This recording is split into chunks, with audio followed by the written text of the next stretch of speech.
não são as grandes questões da vida que destroem os casamentos. Guarde isso. Não são as grandes questões da vida que destroem os casamentos. Existem muitas pessoas que casaram e continuam casadas ao longo dos anos, com 10, com 15, com 20 anos de casados, mas às vezes é um casamento acinzentado, entendem? Um casamento que não tem cores, não tem vida, e é fácil de conhecer um casamento que não tem vida. E eu quero repetir o que eu iniciei: não são as grandes questões da vida que destroem o casamento. Por exemplo, o que destrói o casamento a princípio não é o adultério. O adultério é uma coisa grave, gravíssima, mas as pequenas questões levam a isso. Aquelas questões que a gente não dá muita importância para elas. Eu estava lendo e quero exemplificar para vocês aqui. No sul ou no norte da Califórnia, nos Estados Unidos, existem umas árvores monstras em montão. O nome dessas árvores é sequoia. Repita comigo: sequoia. As árvores sequoia, elas têm mais ou menos 110 metros de altura. 110 metros de altura. Precisam dos braços de 18 homens para abraçar o tronco de uma sequoia. 18 homens para que possa abraçar o tronco daquele monstro. São os maiores seres vivos da face da terra do planeta. Sequoia.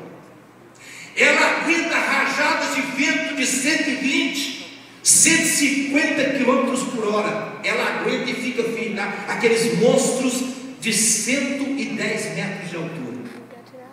Mas as sequoias, existe um cupim que vem na raiz daqueles monstros, e os cupins em multidões começam a minar a raiz daquelas sequoias.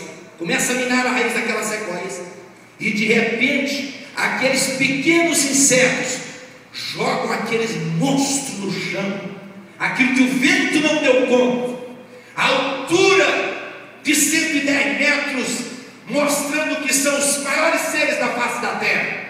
Vemos insetinhos assim desse tamanhozinho e corrói a raiz das sequoias e derruba elas no chão. Assim são muitos casamentos hoje. O que destrói muitos casamentos não são as grandes questões, mas aquelas coisas que a gente tem por não muito importante, a gente acha que não é importante e vai deixando passar ao longo dos anos e vai esfriando a vida conjugal. Eu não sei se eu já contei isso aqui, mas um casal lá no Mato Grosso, o marido chegou da roça, ele estava carpindo na roça, e ele chegou naquela sede tremenda que não havia levado água para a roça. Ele chegou e pegou um copo de alumínio e abraçou o copo de alumínio e bebeu água até derramar no peito, assim, com a sede que ele estava.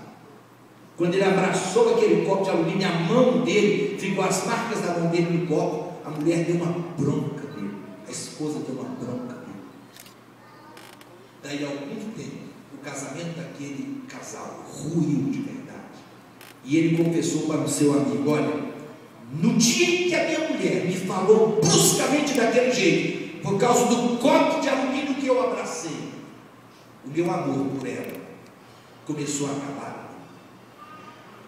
Então, gente, cuidado com os pequenos insetos que vão minando esta vida conjugal, que às vezes nós pensamos que não, isso é coisa que passa, coisa que hoje está de um jeito, amanhã está.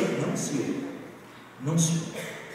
Alguém diz assim: por trás de todo silêncio, existe um problema alojado. Às vezes você, marido, sofre com uma decepção dentro de casa e você diz assim: o melhor remédio é eu me calar, Ou às vezes é a esposa que diz assim: o melhor remédio é eu ficar calado. Não te cales. Não te cales. Problema, a gente não pode jogar ele para frente, não, porque ele vai só se agravando. O problema tem que ser enfrentado, conversado, sentar os dois e dizer: nós vamos curar esse casamento hoje, no nome do Senhor Jesus. É assim que a coisa vai.